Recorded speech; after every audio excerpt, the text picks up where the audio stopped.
Muy bienvenidos a Aula ICB en este domingo 22 de mayo, día espléndido acá en Reconquista, norte de la provincia de Santa Fe, República Argentina.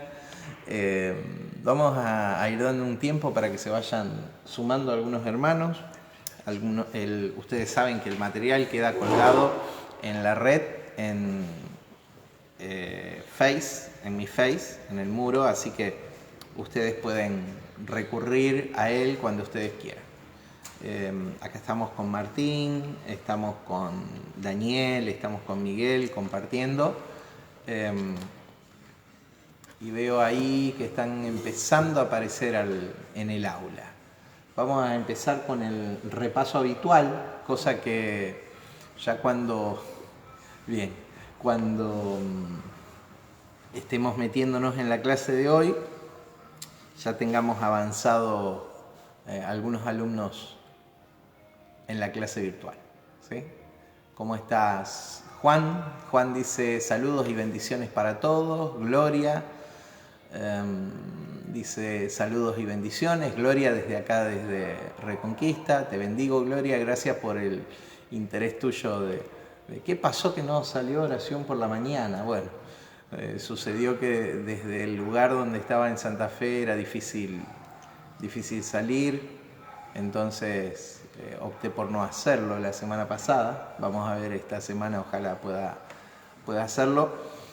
Juan, desde Orlando, ¿cómo estás? Bueno, hoy estamos acá, hoy no los dejé cambiados. Buenísimo, como hace 15 días atrás que tuvimos que suspender la clase. Hoy estamos acá para ministrar acerca de Efesios capítulo 4, pero con una visión totalmente renovada, con una visión ayornada, adelantada de la Escritura, ¿sí? No una visión para la Escritura en el primer siglo, ¿sí? Vamos a orar, oramos esta mañana, ¿sí? ¿Quién quiere orar de los que estamos acá? A la 1, a las 2 y a las 3. Daniel, te toca a vos. Padre, te damos gracias, Señor, papá, porque estamos aquí, Señor, en este lugar, Señor, abriendo nuestra mente, nuestro corazón, Señor, recibiendo, Señor, y haciendo tu voluntad, Padre. Gracias, Señor, bendecimos a la familia, Señor, a la familia de cada uno que están mirando, Señor, aún, Señor, Sí, los que no están, Señor, en este lugar, Señor, a nuestros hermanos, Señor, en el nombre de Jesús. En el nombre de Jesús. Señor, le bendecimos, Señor. Dice que la palabra del justo, Señor, mueve montañas, Señor, Padre, mueve todo, Señor. En el nombre de Jesús, Señor, en tu nombre tú eres el justo, Señor, y en ti estamos, Señor. Y declarando, Señor, que este día es un día de victoria, Señor, en el nombre de Jesús, fortaleciendo a cada uno, Señor. Amén. Amén. Amén. Daniel, te entrego el mando, el gobierno acá de la clase con el mate. No me dejes sin mate porque si no se me empiezan a pelar los cables. Bien, estamos en Efesios, en el capítulo 4, disfrutando de la exposición que Pablo está haciendo de su conocimiento de la dimensión del Espíritu. Y dijimos que la carta a los Efesios, primera de las cartas de la prisión que vemos, la carta a los Efesios está dividida en dos partes. La primera parte es una parte posicional, doctrinal, ¿sí? Y está dominada por la expresión en Cristo. Una y otra vez aparece la expresión en Cristo para definir cómo es que el creyente está posicionado frente a Dios conscientemente en Cristo. Bien. Oro para que en la dimensión de tu conciencia haya una iluminación de lo que representa estar en Cristo.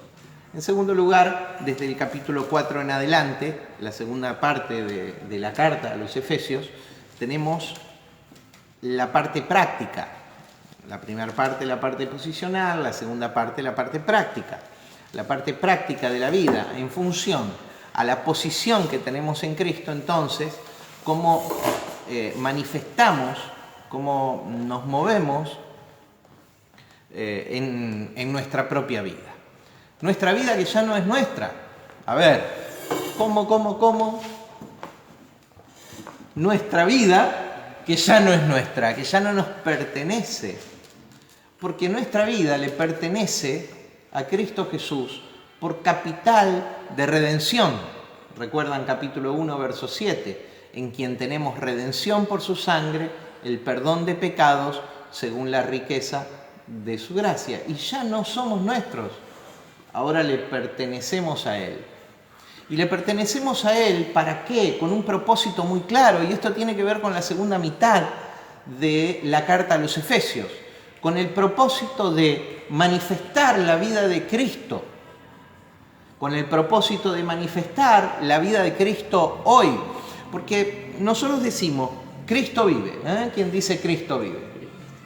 Pero no es una expresión, no es una expresión nada más de declaración doctrinal. De hecho, es una realidad operativa que Cristo vive. ¿Dónde vive Cristo? Cristo vive en mí, Cristo vive en vos, Cristo vive en el espíritu de cada persona a causa de la obra de redención. La figura de Pablo, ya no vivo yo, más Cristo vive en mí. Exactamente, extraordinario, Gálatas 2:20. Ahora, ¿cuál es la diferencia entre una persona que no conoce, eso está sonando, que no conoce y alguien que conoce? Es el que conoce estas verdades del Espíritu es consciente por medio de la fe. El otro no es consciente de estas verdades, que ya son realidades, pero que no pueden ser operativas a causa de la inconsciencia, a causa de que uno no es consciente de esa verdad.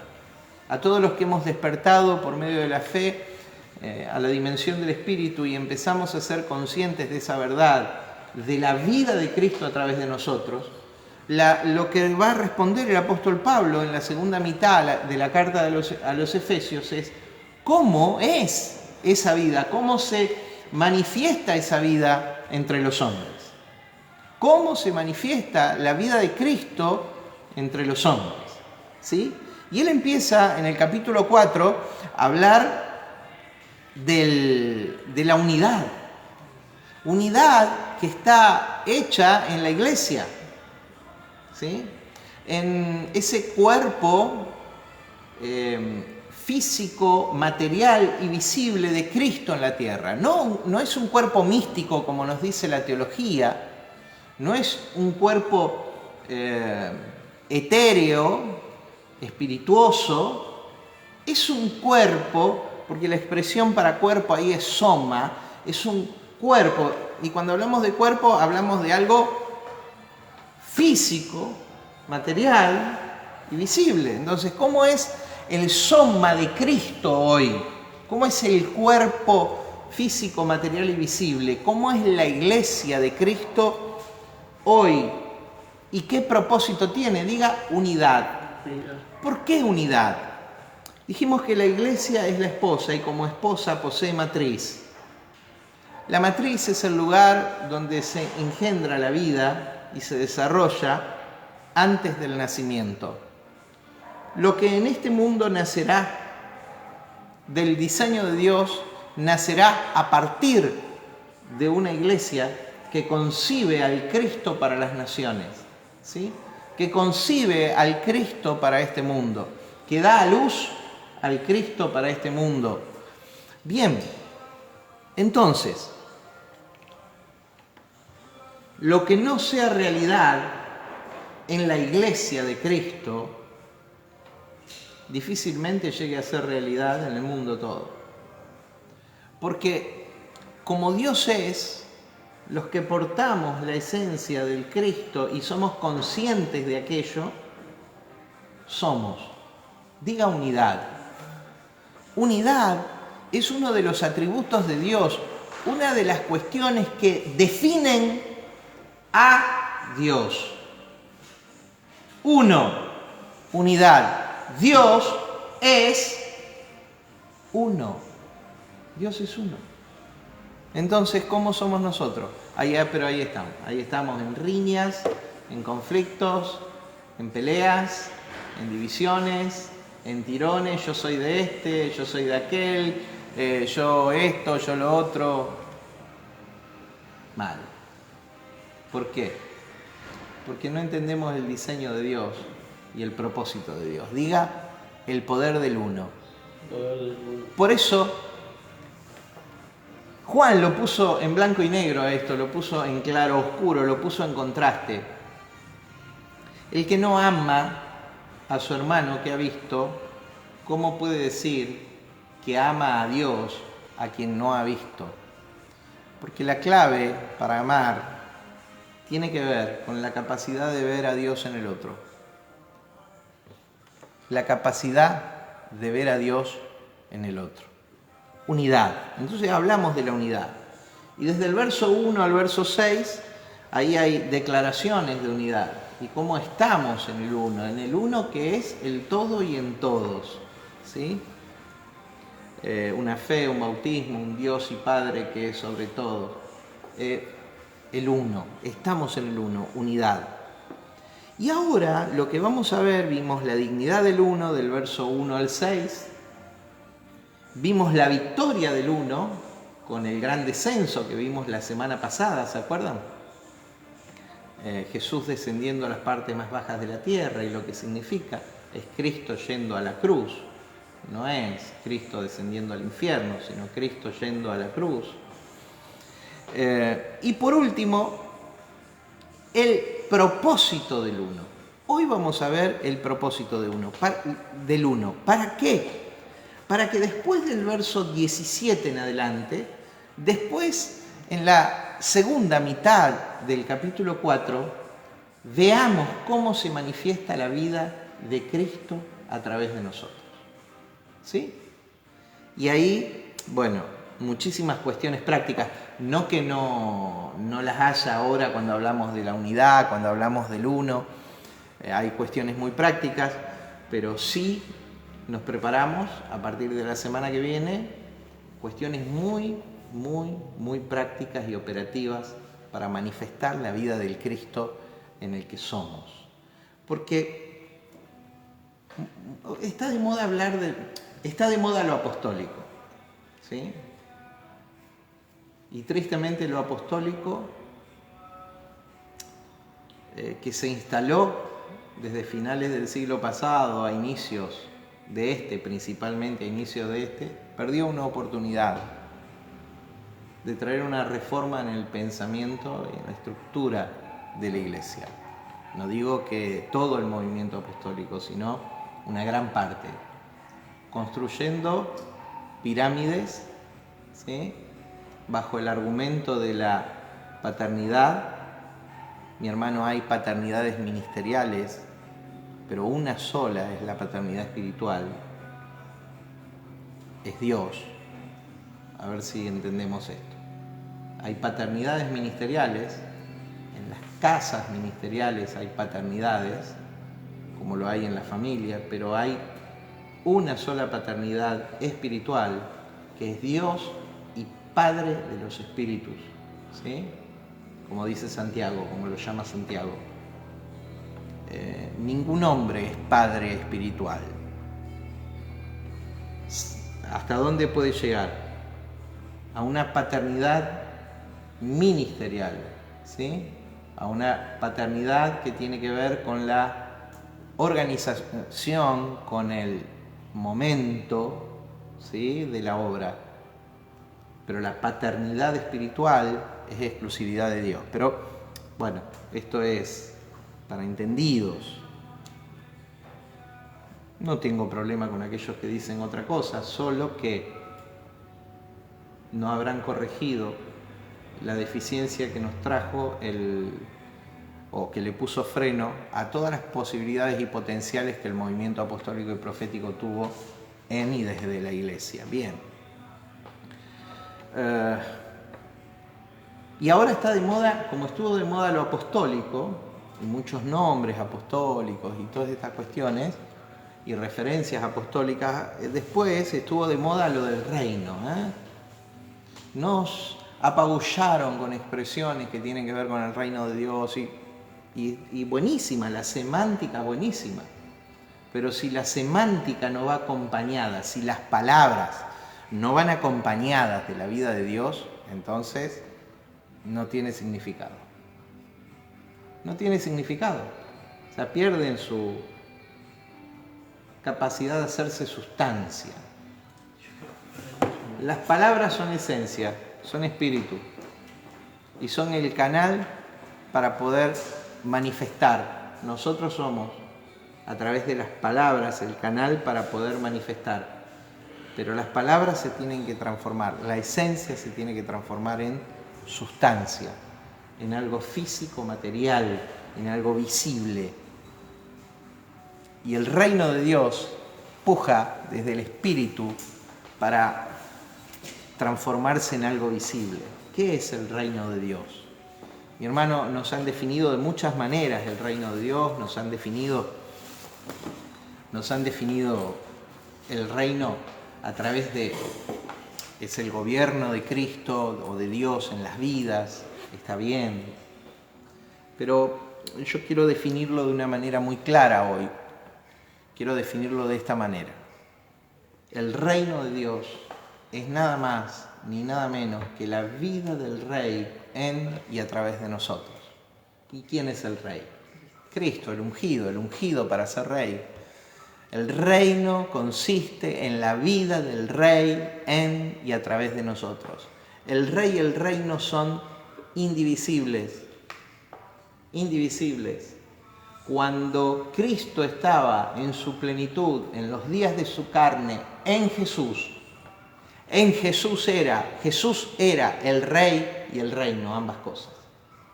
Y la vida que exultaba, que desbordaba en y desde Él, ¿sí? Que desbordaba y que alcanzaba a los otros, ese era el reino de Dios. He aquí el reino de Dios con los hombres.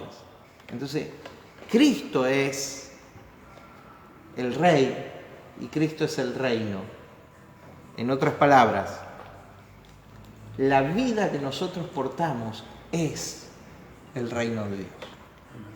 La vida del Espíritu es la vida de Cristo en nosotros y desde nosotros es el reino de Dios.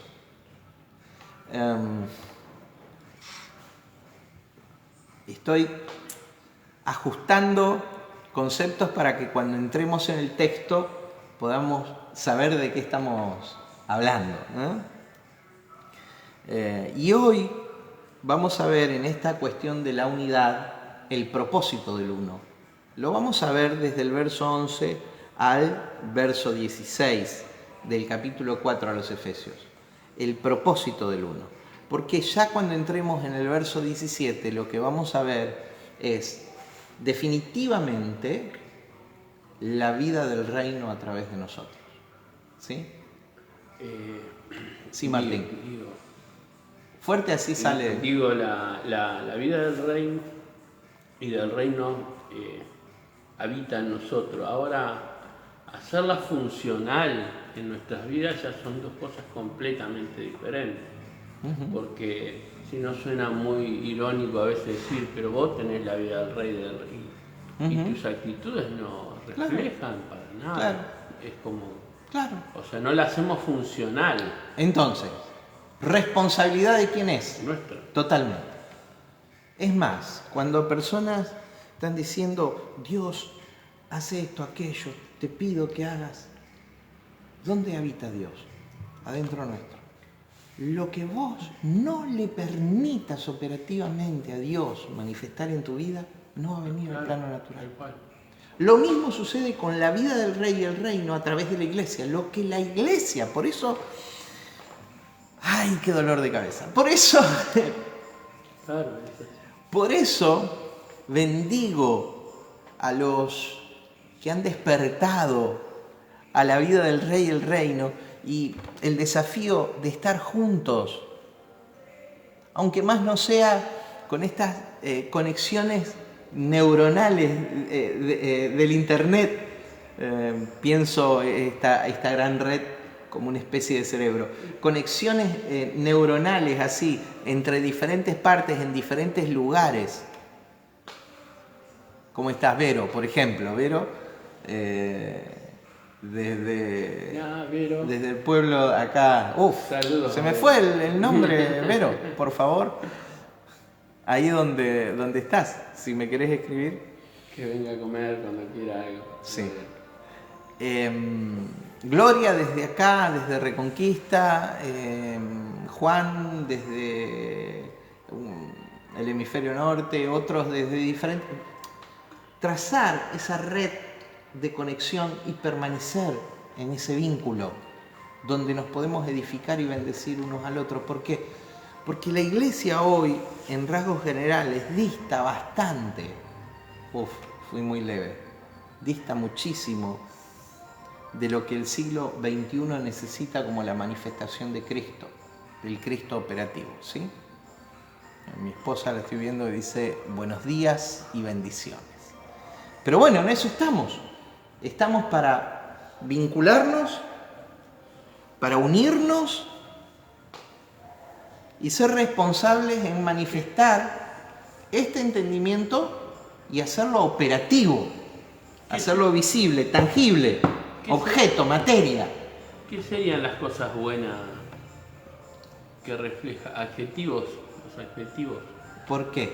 A ver, no entiendo. Reflejar adjetivos del reino de Dios de nuestras vidas, ¿no? Sí, pero yo más que adjetivos, mirá, lo que significa la palabra encarnada, más que hablando de gramática. Yo digo en accionarlo. En decir, verbos, entonces. Claro, si son acciones... Claro, en accionarlo. Sí. Es decir, si Cristo habita en mí y el reino habita en mí, mi mover tiene que ser de acuerdo a ese parámetro. Entonces, verbos, más que... Claro. Bien. El propósito del uno. Y hoy lo que vamos a ver en el propósito del uno es la estructura funcional del cuerpo de Cristo. Porque nosotros somos un canal para la manifestación de la vida del reino, ¿sí? La iglesia es un canal para la manifestación de la vida del reino. Las personas, la iglesia, las organizaciones son canales para la manifestación de la vida del reino. Pero vamos a manifestar en tanto y en cuanto entendamos la naturaleza que portamos y asumamos la responsabilidad de hacerlo. Si no, quedará en palabras, en principios filosóficos. Y no fueron dados, estas verdades del reino no fueron dados como principios filosóficos, fueron dados como verdades profundas y fundamentales que afectan y transforman la vida. ¿Sí? Hoy lo que vemos entonces en Efesios capítulo 4 del verso 11 al 16, la estructura funcional del cuerpo de Cristo, porque todo espíritu necesita un cuerpo. Vamos de nuevo, todo espíritu necesita un cuerpo para operar en la dimensión física y material. Aún el Espíritu de Cristo, aún el Espíritu Santo necesita un cuerpo. Dios necesita un cuerpo para operar. Y ese cuerpo, que soy yo, que sos vos, en la construcción colectiva es definida en la Biblia como iglesia. Yo ya me ocupé mucho de explicar qué significa iglesia para nosotros, qué significaba iglesia allí en el primer siglo, que no tiene nada que ver ni con organizaciones ni con estas cuestiones, ¿sí? Sino tiene que ver con una asamblea de gobierno. No lo voy a hacer ahora porque me voy a detener mucho tiempo.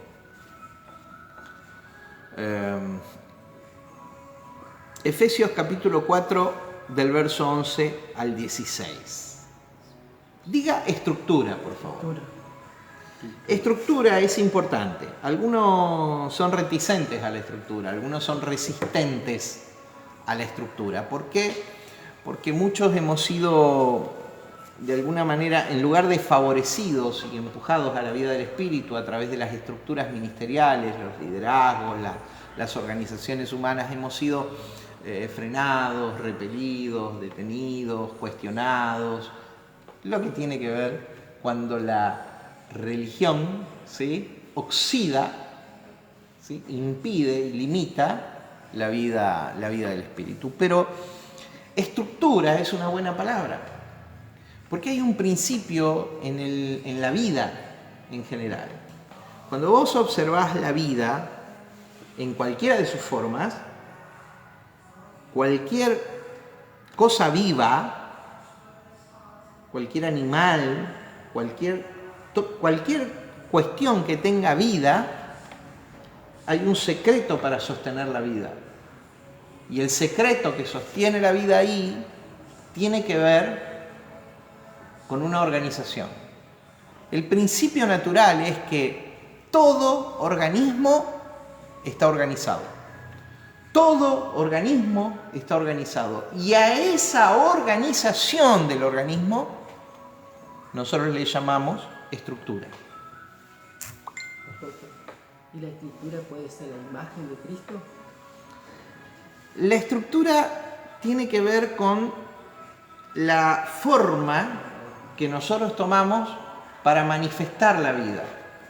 Ahora, en ese principio de que todo organismo está organizado, otro secreto para que la vida se abra paso es que esa organización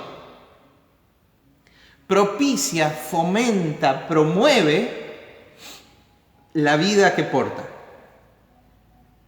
No la perjudica, ¿sí?, sino que fomenta, propicia, promueve la vida que porta. Entonces, ¿cuándo una estructura es positiva para una organización? Cuando esa estructura fomenta, propicia y promueve la vida que fluye en ella. ¿Cuándo una estructura es negativa? Cuando frena, cuando limita, cuando detiene el fluir de la vida que hay en él.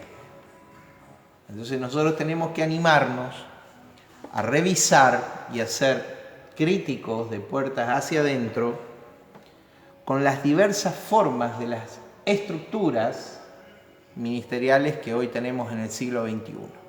¿Cómo estás, Rosa? Buenísimo verte ahí desde la ciudad de La Rioja. Estuviste compartiendo con la profeta Silvia unos días allá. Bueno, buenísimo que estés compartiendo con nosotros ahora. Bien, volvemos al texto. Entonces, acerca de la estructura funcional, la estructura que le da funcionamiento al cuerpo, dice en Efesios capítulo 4, verso 11 al 16, recuerden que estamos hablando del uno acá, de la unidad del Espíritu, esta unidad que es guardada por aquellos que hemos despertado a la vida del Espíritu, dice, y Él mismo constituyó, Él mismo estableció a unos apóstoles, a otros profetas, a otros evangelistas, a otros pastores y maestros, a fin de perfeccionar a los santos para la obra del ministerio, para la edificación del cuerpo de Cristo, hasta que todos lleguemos a la unidad de la fe y del conocimiento del Hijo de Dios, a un varón perfecto, a la medida de la estatura de la plenitud de Cristo, para que ya no seamos niños fluctuantes, llevados por doquiera de todo viento de doctrina, que por estratagemas de hombres que, para engañar, emplean con astucia las artimañas del error. Verso 15. Sino que siguiendo la verdad en amor, crezcamos en todo en aquel que es la cabeza, esto es Cristo, de quien todo el cuerpo, bien concertado y unido entre sí por todas las coyunturas que se ayudan mutuamente, según la actividad propia de cada miembro, recibe su crecimiento para ir edificándose en amor. La estructura funcional del cuerpo de Cristo tenemos acá. Y vamos a hacer cinco consideraciones para comprender cómo esa estructura de la iglesia está puesta ahí para promover la vida del reino, para promover la vida del reino. Y no para contenerla, sino para promoverla. Promoverla. Recuerden que el reino de Dios puja desde la iglesia para alcanzar las naciones, ¿sí? Primera consideración al texto, la estructura propiamente dicha. Y ahí hay 5, en el idioma original son 4 en realidad. Y hay una metáfora acá con el manto de Cristo. Dice, y él mismo constituyó a unos apóstoles, a otros profetas, a otros evangelistas, a otros pastores y maestros. Acá se habla del ministerio quíntuple, en realidad son 4 palabras griegas, porque pastores y maestros es una sola palabra en el idioma griego, que es pastor maestro, o sea que es una división de 4 partes. Algunos ven 5, está bien, no hay problema con eso. Dice, apóstoles, profetas, evangelistas, pastores y maestros. Algunos le han llamado a los pastores cabeza. Por favor, córrase del error, de la antigüedad interpretativa. Ningún hombre es cabeza de la iglesia. ¿Está claro? En el verso 15 dice que la cabeza es Cristo. Ningún hombre por sí es cabeza de la iglesia. Otros dijeron, no, pero los apóstoles son cabeza, porque están entendiendo el ministerio quíntuple como una cuestión jerárquica. Olvídense, no es jerárquico esto.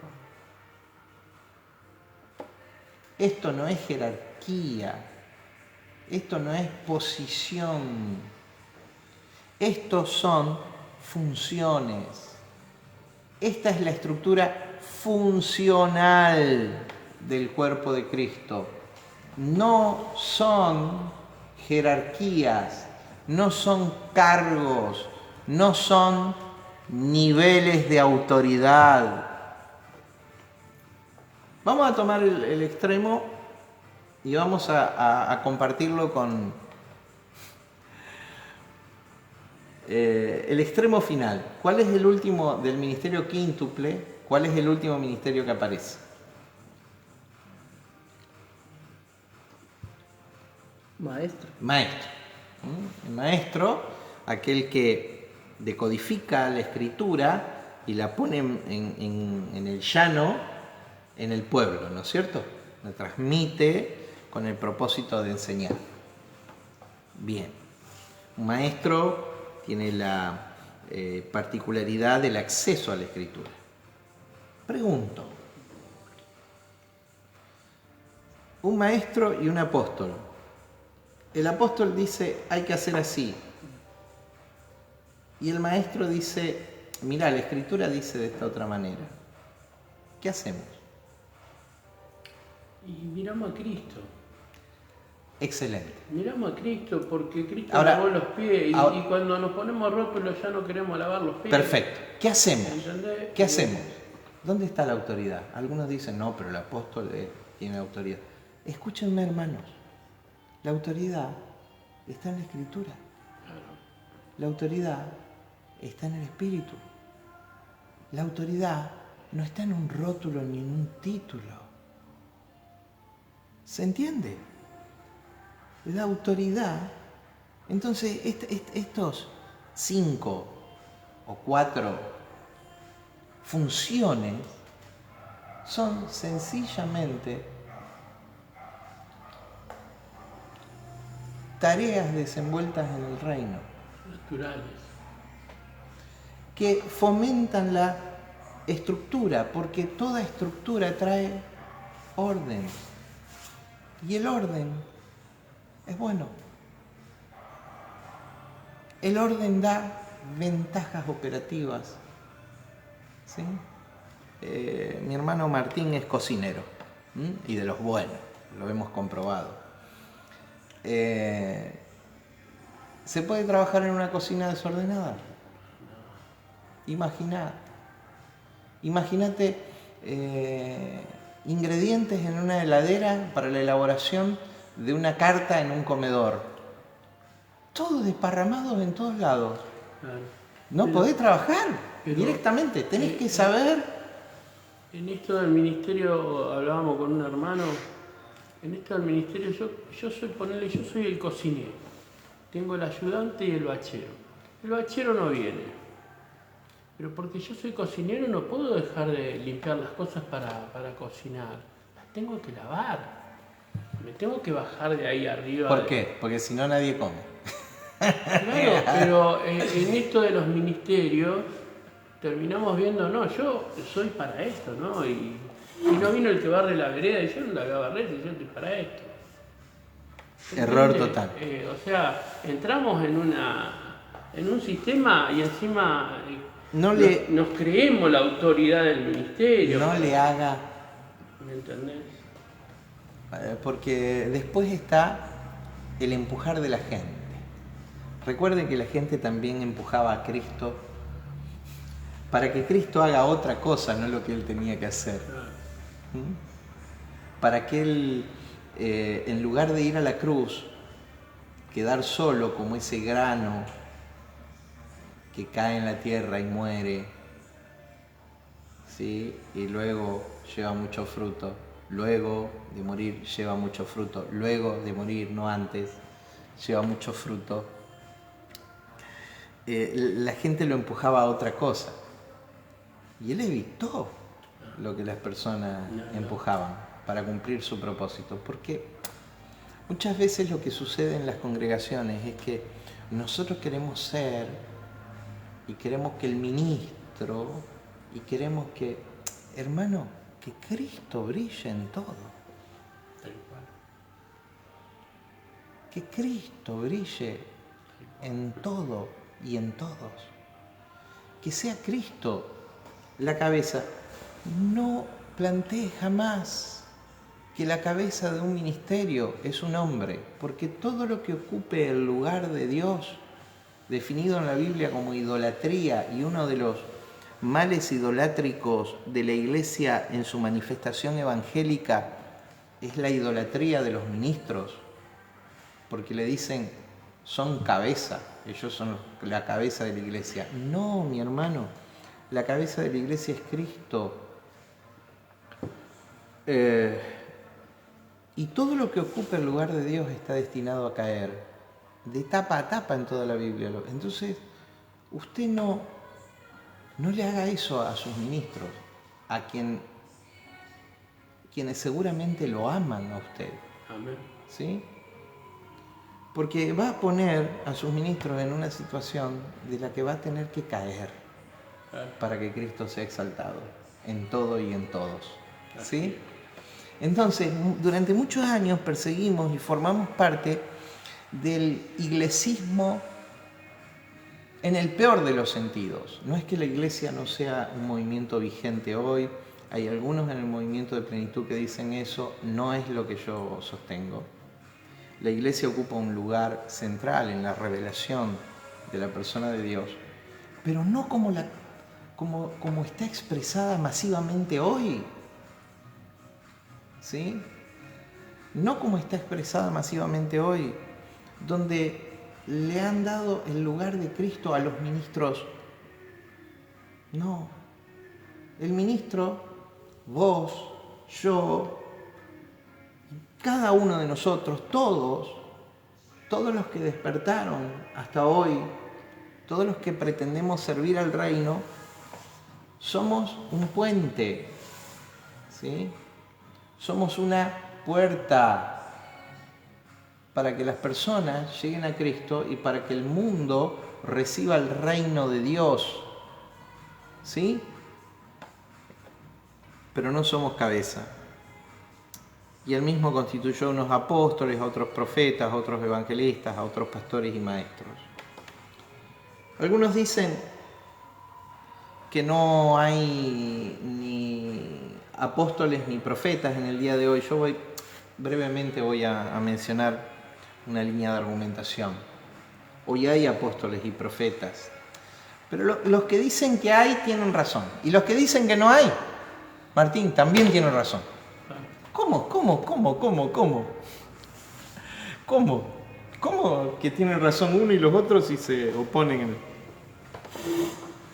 ¿En qué sentido tienen razón los que dicen que no hay apóstoles? No hay apóstoles como aquellos 12. No hay apóstoles como Mateo, Juan, Felipe, Natanael, Tomás, Santiago. No hay apóstoles como ellos. Hay otro tipo de apóstoles, que ahora yo se los voy a explicar, después ustedes lo pueden ver en la Biblia. Porque ellos echaron el fundamento y el propósito de esos 12, los 12 del Cordero, era juzgar a las tribus de Israel en el juicio que venía sobre la nación. 12 tribus, 12 apóstoles. No hay, en un sentido hoy día, apóstoles como esos. ¿Qué tipo de apóstoles hay? En Hechos capítulo 13 tenemos una bisagra en el tiempo y en la historia de la iglesia. El Espíritu Santo llama a Bernabé y a Saulo a la obra del ministerio y dice: a la obra que yo los he llamado. ¿Quién es yo? El Espíritu Santo, ¿sí? El Espíritu Santo los ha llamado, el Espíritu de Cristo los ha llamado a ellos. Y en el capítulo 14, verso 14, y entonces dice en el verso 3 del capítulo 13, y la iglesia los envió, ¿no? Pero en el capítulo 14, verso 14, dice: los apóstoles, Bernabé y Saulo. Bernabé era considerado un apóstol del Espíritu Santo. En un sentido, hoy los apóstoles son los apóstoles no que echaron el fundamento doctrinal de la obra como los 12, claro. Sino aquellos que portaron el mensaje de Cristo al resto del mundo. Y ahora yo pregunto, ¿Bernabé y Saulo funcionaron como ministerio? Funcionaron. Discrepaban en un montón de cosas. Un montón de cosas. Terriblemente. Llegó un momento que andá para allá que yo voy para el otro lado. Andate donde vos quieras. O sea, estaban de acuerdo en muchas cosas, no. Y funcionaron como ministerio. Y tenían visiones completamente diferentes. Mira, Bernabé y Saulo, Pablo. Estamos hablando de... Totalmente. O sea, yo me vengo analizando hace una semana de todo esto que estamos teniendo. Y bueno, podés pensar diferente, pero totalmente. Que Dios te haga funcionar igual, hermano. Totalmente. ¿Me entendés? Totalmente. Así es, Martín. La estructura funcional del cuerpo de Cristo. Entonces, dijimos,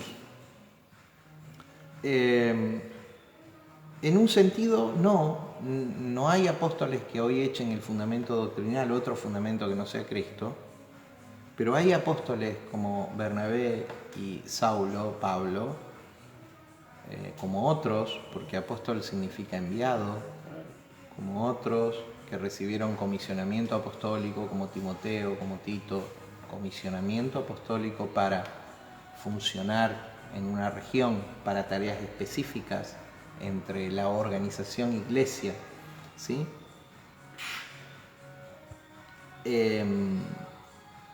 Entonces, pero no son cabeza. No hay un solo texto en el Nuevo Testamento que llame a algún ministro cabeza de la iglesia.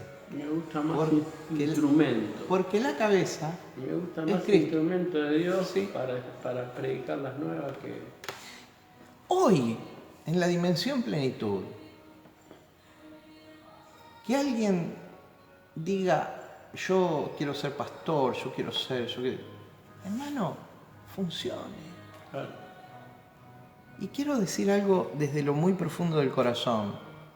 No se es ni apóstol, ni profeta, ni evangelista, ni pastor, ni maestro en el seno de una congregación. Se lo es allá, donde el Cristo que está naciendo empuja para transformar las naciones y gobernarlas con vara de hierro, como dice el Salmo 2. Ahí se es apóstol, profeta, evangelista, pastor y maestro. De nuevo, que no son cabeza. No hay ningún apóstol cabeza, no hay ningún, aunque hay algunos cabezones, no hay ningún profeta cabeza, no hay ningún evangelista cabeza, no hay ningún maestro y ningún pastor cabeza. ¿Por qué? Porque la cabeza es Cristo. Porque Él es el apóstol de la fe, Él es el profeta, Él es el evangelista que anunció la apertura del reino, Él es el buen pastor, o el gran pastor y obispo de nuestras almas, y Él es nuestro maestro. Entonces, Él es. Y Él puso una dignidad operativa sobre personas con las cuales enriqueció la iglesia, no como cabeza, digo, tal vez como terminales nerviosas. Como en un cuerpo hay esas conexiones, ¿sí? Para que lo que la cabeza dice llegue al cuerpo y potencie el músculo de la vida del espíritu en ese cuerpo. ¿Está? Entonces, la estructura propiamente dicha. ¿Qué dan estos ministerios a la iglesia? Estructura. Estructura. En segundo lugar, el propósito de la estructura. El propósito de la estructura. Dice, a fin de, no cabe ninguna duda, que estamos hablando de propósito, porque dice, esto se constituyó, Él lo constituyó, Cristo le dio estos dorón, estos regalos a la iglesia, ¿sí?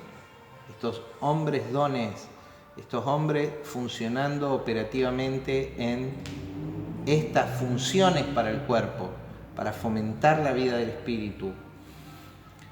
Hombres y mujeres, hermano, digo, no es solamente hombres y mujeres, como la expresión de Cristo,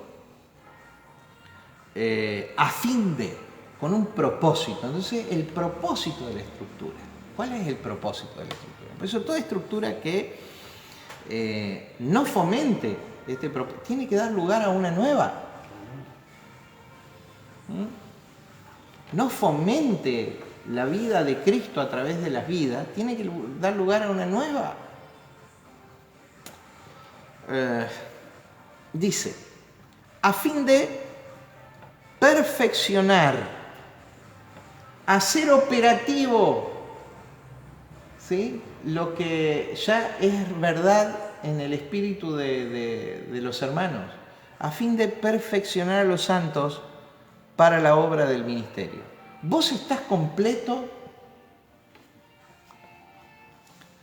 ¿Vos estás completo?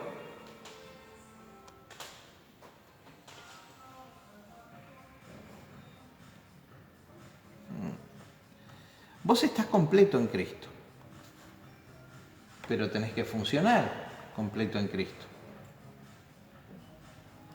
Vos estás completo en Cristo.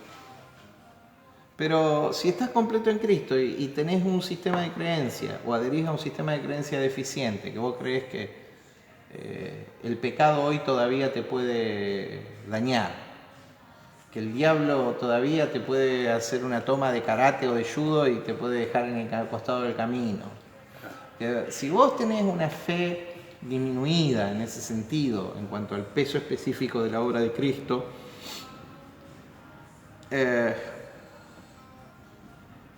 Ahora el Señor se elevaba en los errores de Pedro, en la rebeldía de Pedro. No. Se elevaba, él pretendía, y lo juntaba a los dos y le decía, che, Pedro, ¿saben que Pedro para elevarse él? No, pero... O sea, qué mal se interpretó. Pero claro, el liderazgo espiritual entiende lo siguiente. El liderazgo espiritual entiende que tus victorias son sus victorias, porque está puesto para perfeccionarte, no para perfeccionarse. La responsabilidad de cada uno, de todos, es perfeccionarnos a uno mismo, o sea, hacer operativa esa perfección, ¿sí? En un crecimiento y en un desarrollo continuo. ¿Qué caminó sabiendo las imperfecciones de todos? Pero él los eligió siendo imperfecto y sabía. El líder sabe que está al servicio tuyo y que tus caídas de alguna manera afectan el propósito por el cual está en el cuerpo. Entonces, mi hermano, nosotros necesitamos desarrollar una mentalidad de cuerpo y perfeccionarnos los unos a los otros. Cuando dice el amor cubre multitud de faltas, no las niega, las cubre. Lo peor que podemos hacer en un equipo, de hecho, he tenido historia, 25 años sirviendo en la obra, quebrantos, tropezones y caídas de mucha gente alrededor mío. Lo peor que podemos hacer es exhibirlo, hermano. Exhibirlo.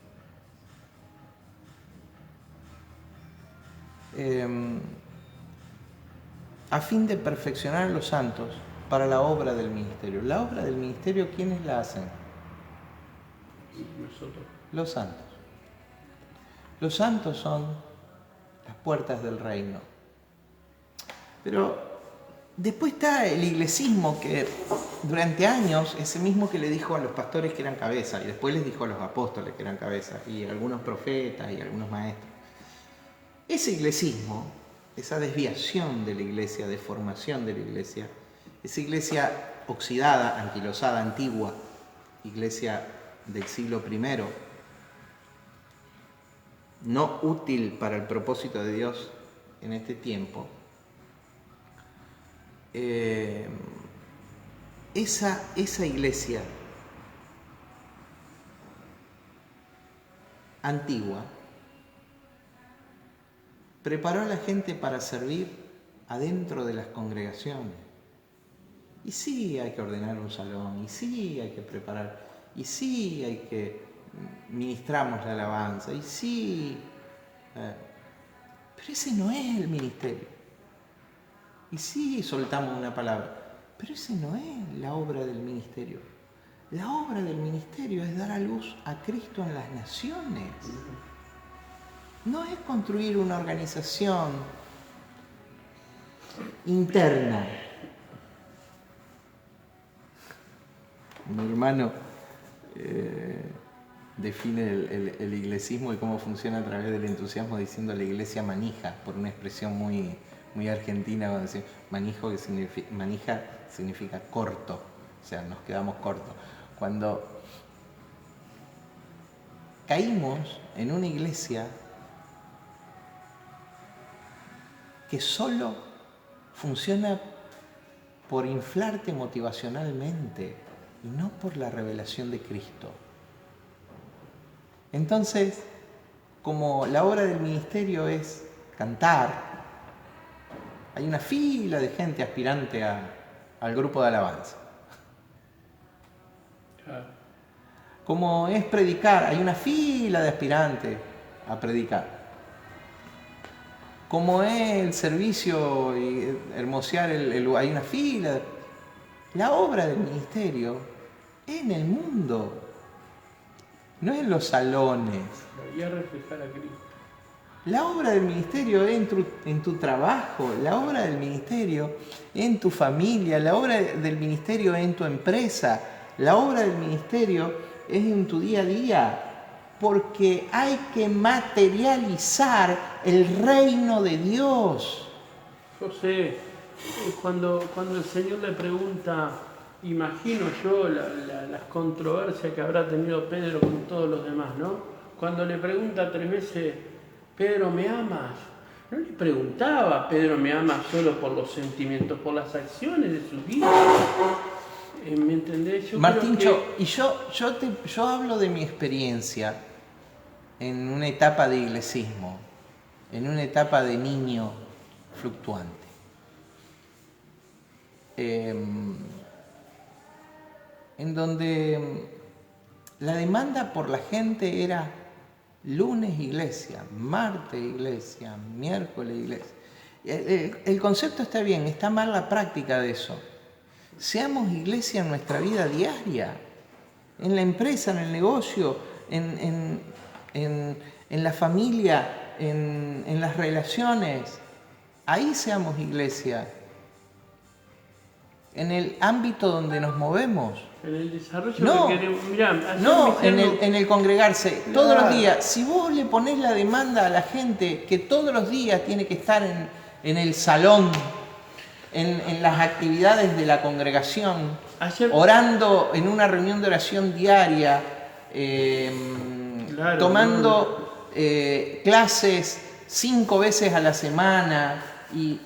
Decime vos, ¿qué contacto y qué eficiencia puede tener? Me dice ayer un hermano que se dedica a hacer negocio, ¿no? Está con un emprendimiento muy interesante.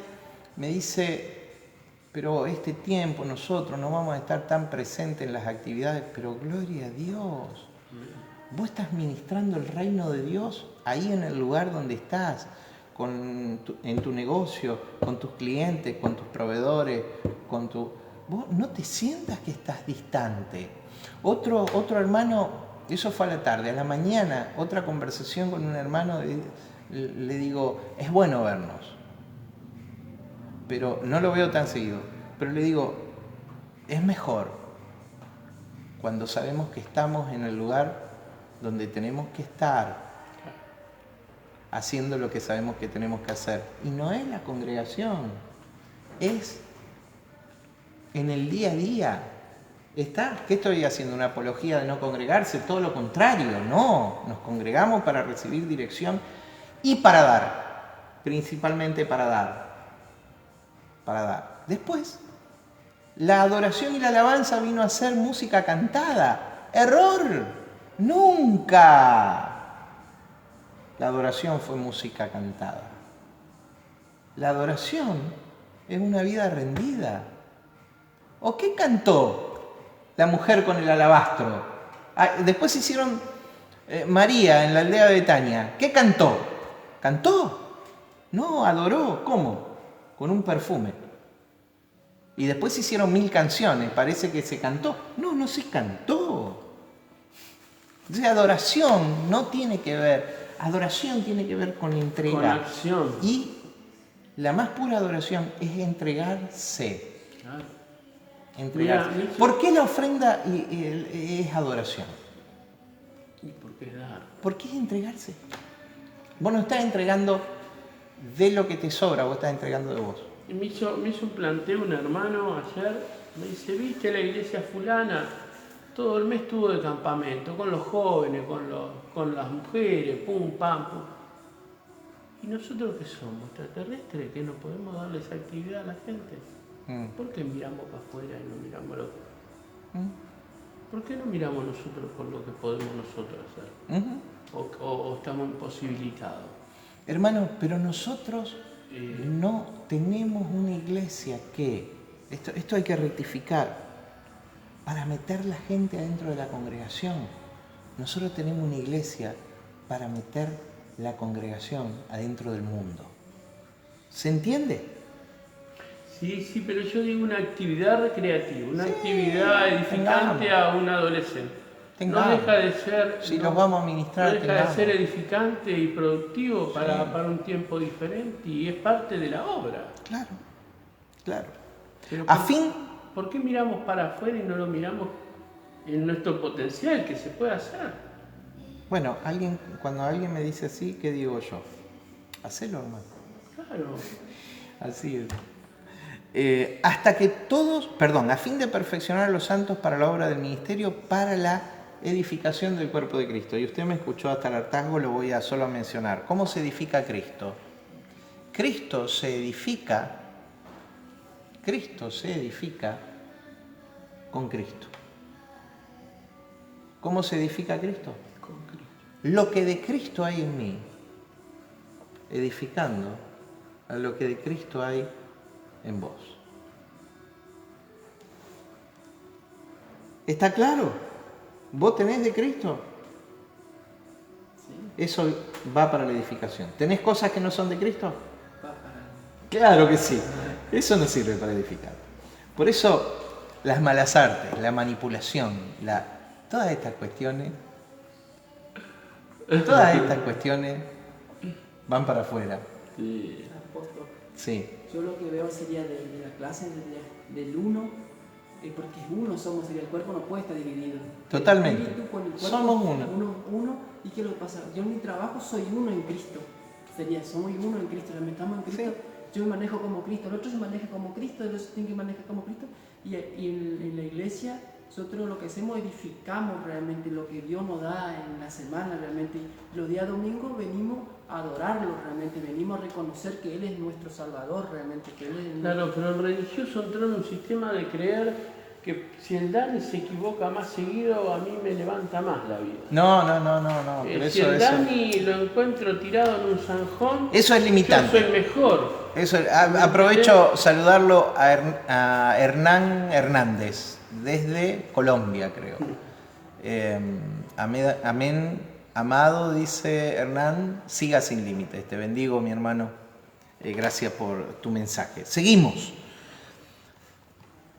Entonces, tenemos la estructura propiamente dicha, el propósito de la estructura, que tiene que ver con la edificación, el perfeccionamiento operativo para la edificación, la meta de la estructura. ¿Cuál es la meta? Hasta que todos lleguemos a la unidad de la fe y del conocimiento del Hijo de Dios, a un varón perfecto, a la medida de la estatura de la plenitud de Cristo. La meta, el blanco, ¿cuál es? Que experimentes a Cristo pleno. Que experimentes la plenitud de Cristo en tu vida. Que Cristo operativamente sea el todo en tu vida. No sus favores, no sus bendiciones, no sus... Cristo, el todo, su esencia, el todo en tu vida. Cuando dice a un varón perfecto, acá introducimos un concepto que es el concepto de el teleios. ¿Sí? Hay una sucesión de niveles de crecimiento en la vida del Hijo. Primer nivel, un bebé, un nepio, según la Biblia.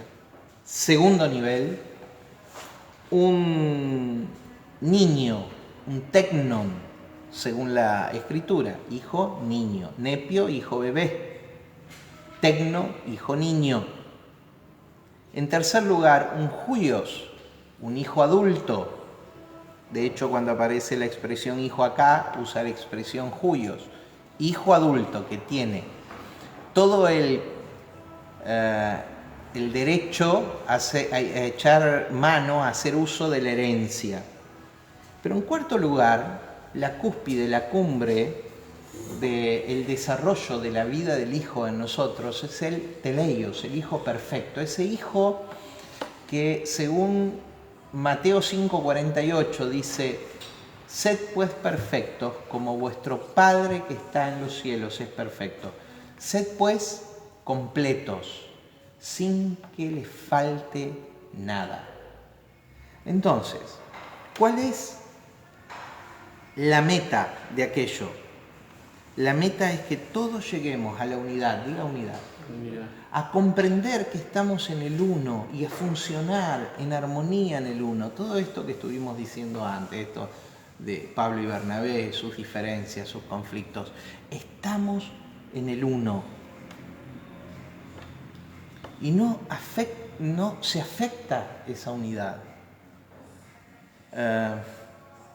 Y del conocimiento del Hijo de Dios a un varón teleios, a un varón completo, a un varón pleno, a un varón perfecto, maduro, completo, a la medida de la estatura de la plenitud de Cristo. Mi hermano, entre maduros, diga teleios,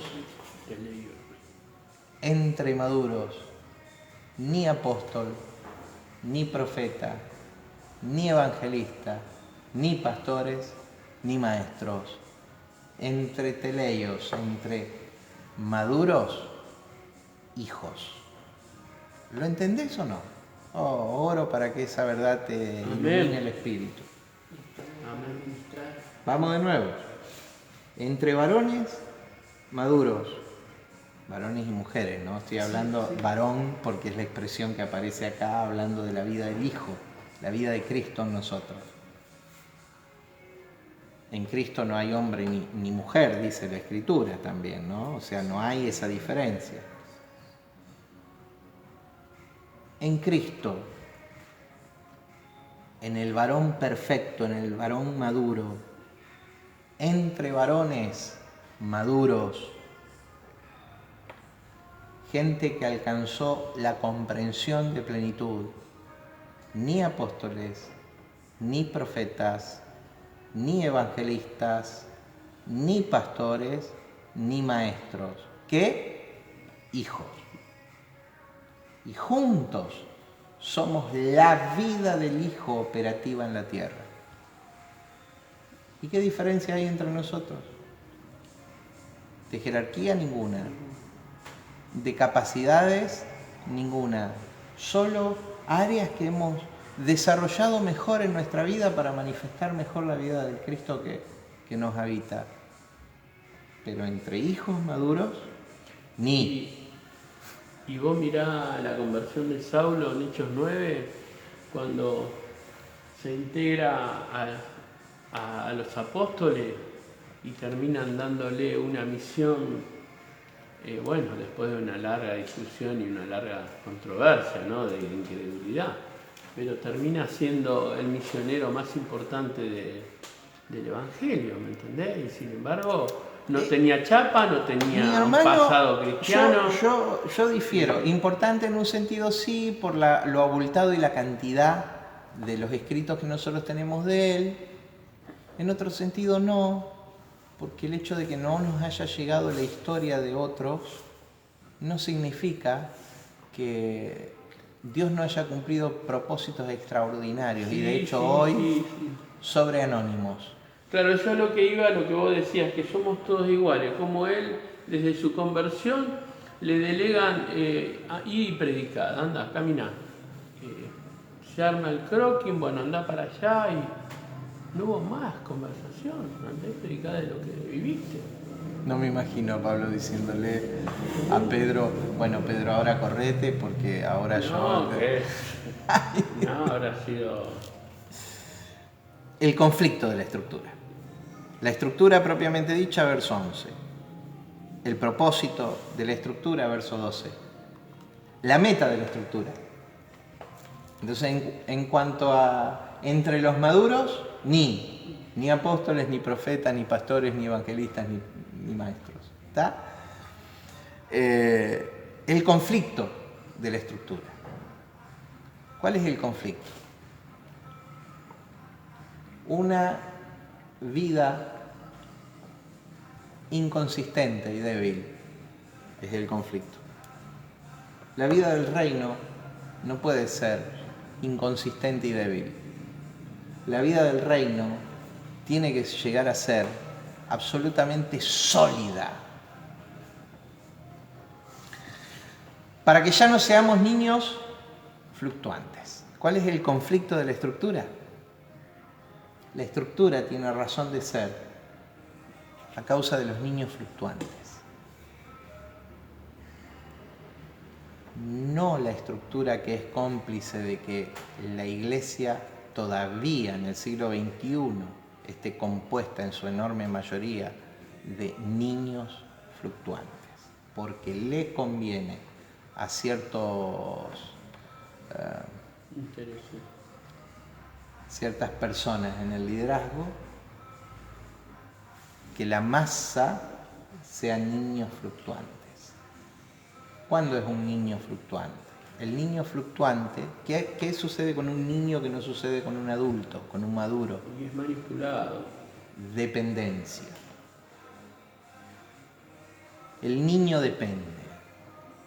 Y acá cuando dice niño fluctuante, usa la expresión nepio, que yo dije hoy, bebé, ni siquiera tecno. Usa la expresión nepio, ni siquiera niño de niñez, sino de bebé. Me hace acordar en Cantares el texto que dice, hablan los hermanos de la Tsunamita y dice, ¿qué haremos si nuestra hermana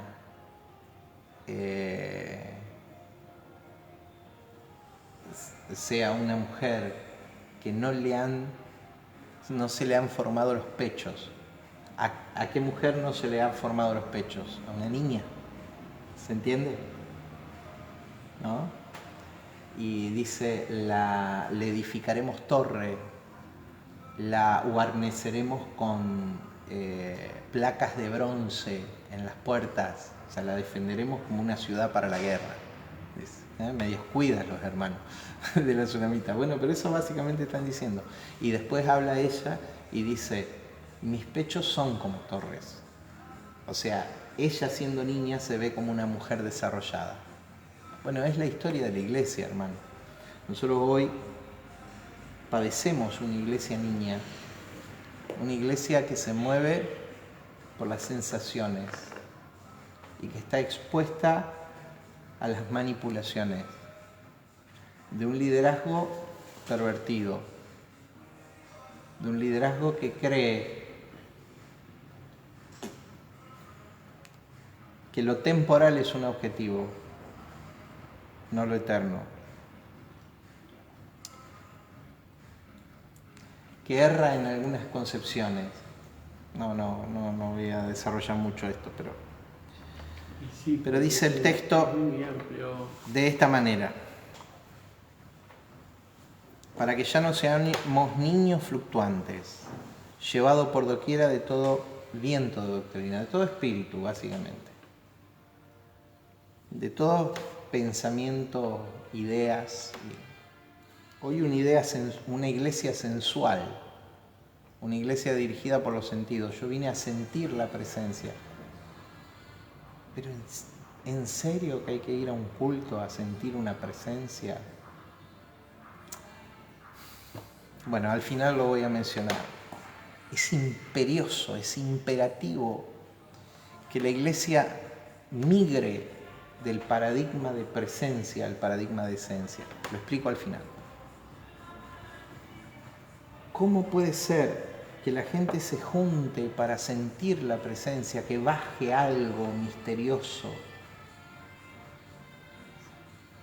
Si eso que la gente dice que está bajando es lo que viven ellos. Y que tiene que congregarse para tener esa experiencia. Porque es algún ministro ungido que tiene la llave para abrir esas cosas y que desciendan. Mi hermano, esto es manipulación absoluta. Esto es religiosidad total. Esto es enseñar, darle forma al pensamiento de dependencia a la gente. Que no se malinterprete que no nos negamos a lo sobrenatural de Dios. ¿Cómo? Lo sobrenatural de Dios está presente permanentemente. Que no se malinterprete y que entendamos que en nuestra relación en el Cristo que habita en nosotros vivimos lo sobrenatural en la medida de nuestra comunión y relación. Podemos tener una charla tan íntima con el Señor en nuestras vidas que ese es el proceso personal. Hermano, nos congregamos como dice Hebreos 10:24, para el paroxismo del amor. Esa palabra griega que en castellano significa lo mismo. Para la exacerbación, el máximo nivel de amor de unos a los otros, que es entregar a Cristo y recibir de Cristo, del Cristo en el que estoy y soy, al Cristo en el que vos servís, o me servís a mí. Ahora, basta de manipulación. Basta, no es raro que el mundo no tenga ningún conflicto con Dios. El mundo no tenga ningún conflicto con Dios y tenga todos los conflictos con la iglesia. Porque se han practicado muy malas artes en la iglesia. Sobre Manipulación. El mismo egocentrismo de ser. Para que ya no seamos niños fluctuantes llevados por doquiera de todo viento de doctrina, por estratagemas, estrategias, intenciones escondidas, ocultas, de hombres que para engañar, ¿para qué? Emplean con astucia las artimañas del error. Mañosa e intencionalmente usan el error para provecho personal. ¿Sí? José, igual que tuve una charla esta semana con una persona, Cristo ya lo hizo todo. Seguro lo hizo todo en la cruz. Sí. Y la discusión era, entonces ya no va a hacer más nada. Claro que sí. O sea, No lo hizo todo en mí. Lo que pasa es que hay que migrar. Lo hizo todo en mí y hay cosas que yo tengo que permitirme que siga haciendo. Permiso. Pero ella lo hizo. Lo que pasa que hay que migrar del paradigma de presencia al paradigma de esencia para poder hacer operativo esa verdad. Ahora después lo vamos a explicar. Porque, por último. Claro, te entran desde ahí, ¿cómo que ya lo hizo todo? ¿No va a hacer más nada, Cristo? Lo hizo todo. Pero ahora vamos a explicar cuando haga la explicación del cambio de paradigma. Por último, la quinta consideración para comprender la estructura que hace funcionar la vida del reino es el diseño funcional de la estructura. El diseño funcional de la estructura dice, sino que siguiendo la verdad. ¿Qué es la verdad, hermanos? Cristo, una persona. No es un cúmulo de doctrinas, no es una persona. Algo visible, algo físico y material. Algo que se hace visible. No es algo que permanece, sino que se hace visible.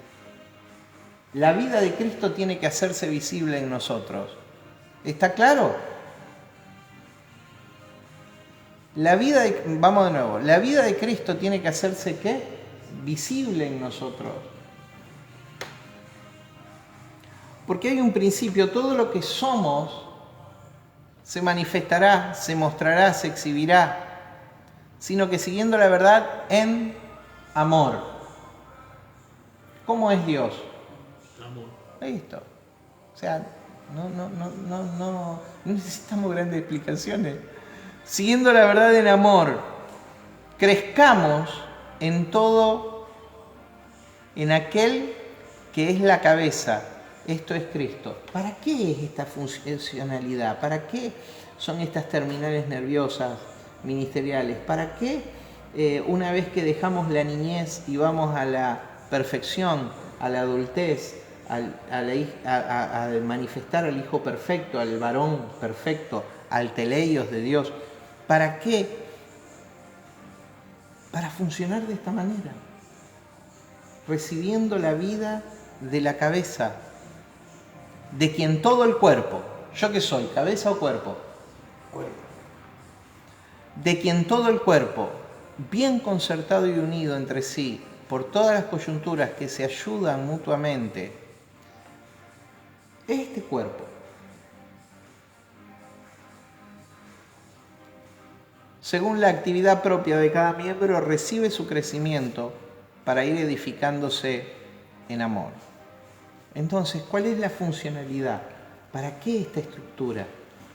Para crecer, para manifestar la vida del Hijo perfecto, para ir edificándonos en amor y para constituirnos en el cuerpo físico, material y visible de Cristo en la tierra, que hoy es una construcción colectiva.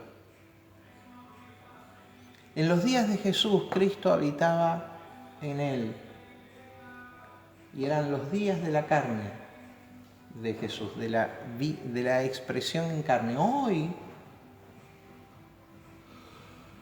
el cuerpo que Cristo habita es este cuerpo, que es una construcción colectiva. Por eso mi hermano tiene que crecer. Por eso yo ministro y edifico la vida de mi hermano, para que se eleve.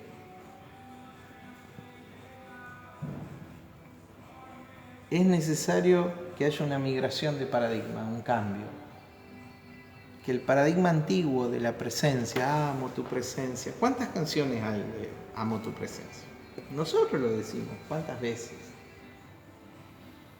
Como si la presencia de Dios sea algo aparte de mí mismo, extraño a mí mismo, ajeno a mí mismo, otra cosa que no soy yo.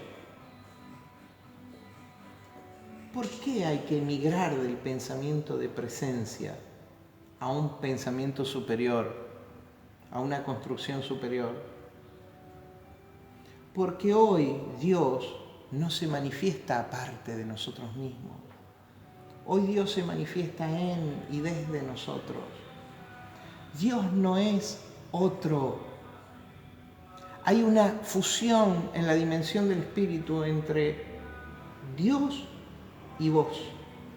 Hay una fusión, hay una unión indivisible entre Dios y yo en la dimensión del espíritu, entre Dios y nosotros en la dimensión del espíritu, de tal manera que ya la presencia no es algo que buscamos, ya la presencia no es algo aparte de mí.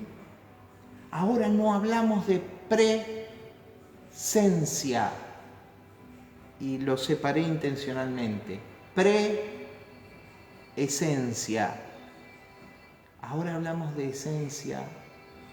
El paradigma de preesencia tiene que dar lugar al paradigma de esencia, porque hoy nosotros somos.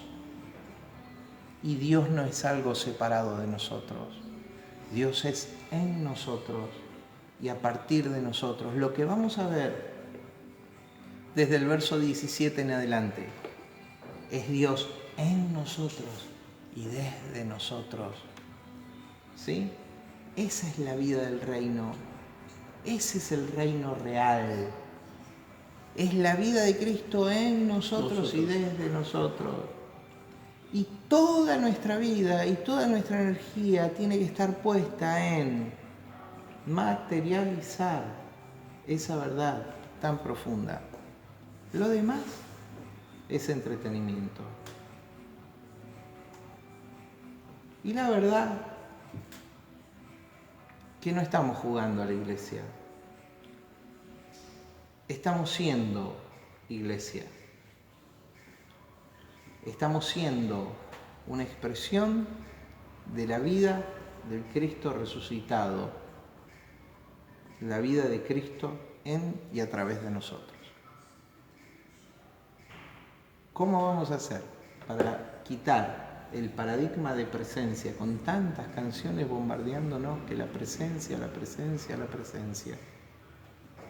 Y mutar, cambiar, migrar a un paradigma de esencia en donde Dios y yo estamos unidos. Jesús decía, yo y el Padre, uno somos. A mí me gustaría que la gente entienda desde tu boca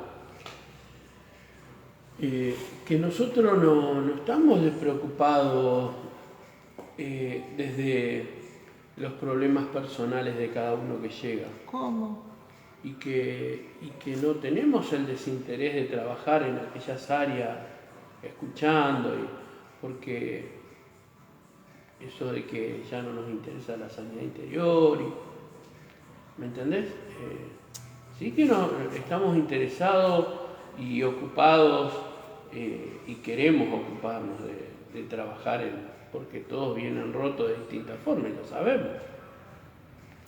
Vos tenés un camino largo y un camino corto. El camino largo es creer que a través de un sistema tengo que hacer esto, tengo que hacer aquello, después tengo que decir esto, después tengo que hacer esto, después reconocer, después alcanzar sanidad. Ese es el camino largo. O el camino corto. ¿Cuál es el camino corto? Yo alcanzo sanidad porque la obra de Cristo me proveyó todo el potencial para mi sanidad. Y desarrollo sanidad porque Él cargó con todas mis limitaciones. Bueno, ese es el camino corto. El paradigma de esencialidad te muestra ese camino.